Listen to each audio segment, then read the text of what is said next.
नमस्कार दोस्तों। जो तस्वीर आप हमारे स्क्रीन पर देख रहे हैं यहाँ किसी परिचय का मोहताज नहीं है। इनके बारे में बताने की जरूरत नहीं है। इन्होंने दिल्ली से लेकर के वृंदावन तक पदयात्रा निकाली। धीरेन्द्र कृष्ण शास्त्री ने जब पदयात्रा निकाली तो इनकी मुहिम क्या थी कि भारत को हिंदू राष्ट्र बनाना है, जात पात की करो विदाई, हिंदू राष्ट्र बनाना है। सबसे बड़ा सवाल, तो सबसे बड़ा सवाल हमारा यह है पहले कि हिंदू राष्ट्र की जो आप मांग कर रहे हैं, आप किससे मांग कर रहे हैं? भारत देश का जो प्रधानमंत्री है वह कट्टर हिंदूवादी है। जो राजनाथ सिंह है ये भी हिंदू हैं, अमित शाह जी है ये भी हिंदू हैं, तो आप किससे मांग कर रहे हैं? सबसे बड़ा सवाल है। उसके बाद में हम बात करते हैं जात पात। क्या ऐसा हो सकता है कि जात पात की भारत में विदाई हो सकती है? हमें तो नहीं लगता कि इनकी इस मुहिम से कोई फर्क पड़ने वाला है। लेकिन जात पात की जो विदाई की बात कर रहे हैं बाबा जी, क्या कोई ब्राह्मण अपनी लड़की की शादी ओबीसी में करेगा या कोई ओबीसी अपनी लड़की की शादी एससी से करेगा? हमें तो नहीं लगता ऐसा होने वाला है। क्या बाबा जी इसको करके दिखा सकते हैं? जात पात की विदाई कैसे होगी? क्या कोई ब्राह्मण एससी के यहाँ पानी पी सकता है, उसके यहाँ खाना खा सकता है? ऐसा तो हमें नहीं लगता है कि ऐसा कोई कर सकता है। फिर आखिर में जात पात की करो विदाई का नारा देने से क्या फायदा? हमें तो नहीं लगता कोई फायदा होने वाला है। लेकिन दूसरी बात यह है कि अगर भारत को हिंदू राष्ट्र बनाना है, तो आप जो मांग कर रहे हैं कि भारत को हिंदू राष्ट्र बनाना है, तो आखिर में ये आप मांग किससे कर रहे हैं कि भारत को हिंदू राष्ट्र बनाना है? लेकिन उससे पहले मैं आपको एक बात और याद दिलाने देता हूं कि जब जो है कहीं किसी राज्य में चुनाव नजदीक पड़ता है, तभी जो है बागेश्वर बाबा की पदयात्रा निकलती है। चाहे आप हरियाणा का चुनाव ले लीजिए, चाहे आप जो है कहीं का भी चुनाव ले लीजिए।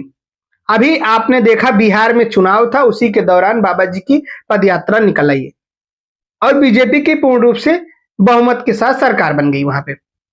पश्चिम बंगाल में चुनाव होने वाला है और उसके पहले ही देख लीजिएगा बाबा जी की पदयात्रा वापिस से निकल पड़ेगी। तो सबसे बड़ा सवाल यह है कि अगर आप हिंदू राष्ट्र की मांग कर रहे हैं तो आप किससे कर रहे हैं? जो आपके देश के प्रधानमंत्री हैं नरेंद्र मोदी जी, आपको छोटा भाई मानते हैं। उन्होंने एक भरे मंच पर कहा कि धीरेन्द्र कृष्ण शास्त्री मेरा छोटा भाई है। तो आप अपने बड़े भाई से कह दीजिए कि आप जो है भारत को हिंदू राष्ट्र बना दीजिए, बात खत्म। इतनी ज्यादा माथापच्ची करने की जरूरत ही नहीं है। जो लोग विरोध कर रहे हैं उनको आप करारा जवाब भी दे सकते हैं कि मैं अपने भाई से कह करके भारत को हिंदू राष्ट्र बना दिया। और आप जो ये कह रहे हैं कि भारत को हिंदू से मतलब मुसलमानों से खतरा है, तो मैं आपको बता दूं भारत में 140 करोड़ की जनसंख्या में 100 करोड़ की जो आबादी है वह हिंदुओं की है। तो भारत में अगर 100 करोड़ हिंदू हैं तो हमें नहीं लगता कि मुसलमानों से नहीं कोई खतरा है। तो आप आखिर में ये नारा क्यों देते हैं?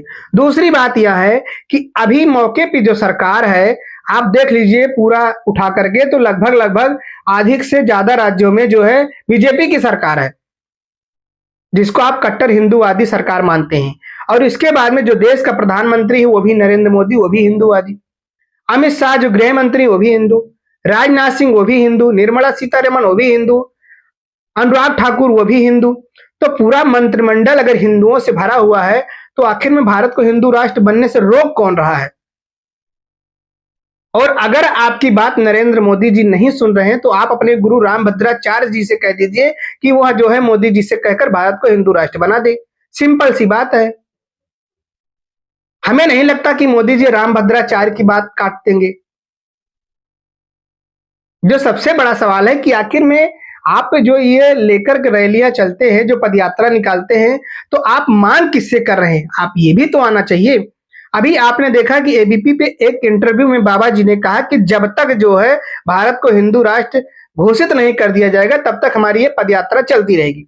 तो हमें नहीं लगता है कि इससे अच्छा मौका धीरेन्द्र कृष्ण शास्त्री के लिए होगा, क्योंकि आने वाले समय में अगर सरकार बदल गई, दूसरी कोई सत्ता में आ गई, तो बहुत मुश्किल हो जाएगा। अगर अभी नहीं हो पा रहा है तो कभी नहीं हो पाएगा। जाके मोदी जी से कह दें डायरेक्ट और भारत को हिंदू राष्ट्र बना दे, सारा झंझट खत्म है। और इसके बाद में जात पात की विदाई की बात, तो वहां वो उसकी शुरुआत धीरेन्द्र कृष्ण शास्त्री कर देंगे अपने गांव समाज की बेटियों की शादी करवा के। तो सबसे बड़ा सवाल यही बनता है कि आखिर में आप मांग किससे कर रहे हैं? इन्होंने एक भी बार यह नहीं कहा कि हम भारत सरकार से यह मांग कर रहे हैं। एक भी बार इन्होंने नहीं कहा। और सरकार में जो बैठा है वह इन्हीं के इनका बड़ा भाई है। राष्ट्रपति जी हैं वो भी हिंदू हैं। मतलब पूरा साम्राज्य हिंदुओं से रचा हुआ है और उसके बावजूद भी आप हिंदू राष्ट्र की मांग कर रहे हैं और आपकी सुनी नहीं जा रही है, क्योंकि आपको सेकुलर से दिक्कत है, संविधान से दिक्कत है आपको, इसीलिए तो आप ऐसा बात कर रहे हैं। आपने कहा कि इतने सारे देशों में मुस्लिम कंट्री है सब, अच्छी बात है। तो क्या जो वहां पे हिंदू को अगर प्रताड़ित किया जा रहा है तो क्या आप उन्हें अपने यहाँ स्वीकार करेंगे? हमें तो नहीं लगता कि भारत सरकार इसको स्वीकार करेगी। बांग्लादेश में जो हिंदुओं को प्रताड़ित किया जा रहा है तो क्या उसका जिम्मेदार भारत है? क्या भारत को अपना लेना चाहिए उन सारे हिंदुओं को? ऐसा तो हमें नहीं लगता कि भारत सरकार ऐसा करेगी। लेकिन जो समझने वाला लॉजिक यह है कि जब चुनाव नजदीक आता है किसी राज्य में, तभी बाबा जी की पदयात्रा निकलती है और बाबा जी मना कर देते हैं, साफ कहते हैं कि मैं किसी पार्टी तंत्र से नहीं हूं, मैं जो है राजनीति पे कोई सवाल करना नहीं चाहता हूं, ना उसका जवाब देना चाहता हूं। तो आखिर चुनाव के समय ही आप जो है पदयात्रा क्यों निकालते हैं? पश्चिम बंगाल में चुनाव होने वाला है, आप देख लीजिएगा, इसके बाद बाबा जी की पदयात्रा निकल पड़ेगी। चुनाव की घोषणा होने दीजिए, चुनाव उसके बाद अगर नहीं निकली तो बता देना आप। सबको जरूरत है, ऐसी बात नहीं है कि हिंदू राष्ट्र हो जाएगा तो कोई बहुत अच्छा काम हो जाएगा या बहुत बुरा काम हो जाएगा, ये अलग विषय है। हिंदू राष्ट्र बन जाए अच्छी बात है, लेकिन मेरा सबसे बड़ा जो सवाल है कि आखिर में अगर अभी नहीं हो पाएगा हिंदू राष्ट्र तो कभी नहीं हो पाएगा। पूरा का पूरा मंत्रिमंडल हिंदुओं से भरा हुआ है, ऊपर से राष्ट्रपति से लेकर के पूरा नीचे तक जो क्रम है हिंदुओं से भरा हुआ है। और भारत को अगर अभी हिंदू राष्ट्र घोषित नहीं किया गया तो कभी नहीं घोषित किया जाएगा। और बाबा जी कहते हैं, इंटरव्यू में आपने देखा कि जो है उन्होंने कहा जब तक नहीं होगा तब तक, तो इसका कुछ तो लक्ष्य होना चाहिए। आप डायरेक्ट मोदी जी से क्यों नहीं कह देते हैं? वैसे आप लोगों की हमारे इस वीडियो पे क्या राय है, कमेंट में जरूर बताएं। और चैनल पर नए हैं, चैनल को लाइक करिए, शेयर करिए और सब्सक्राइब करिए। धन्यवाद।